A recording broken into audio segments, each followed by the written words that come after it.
ګیله مې ځکه وکړه و زما یار شیرینه زه ستا د غاړې هار ګیله مې ځکه وکړه و زما یار شیرینه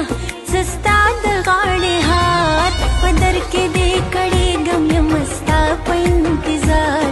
ګیله مې ځکه وکړه ګیله مې ځکه وکړه بویونه د ګلونو کړي هوا سره خبرې نغمه د بلبلانو کړي شیلا سره خبرې د فکر اندېښنې کوي دانا سره خبرې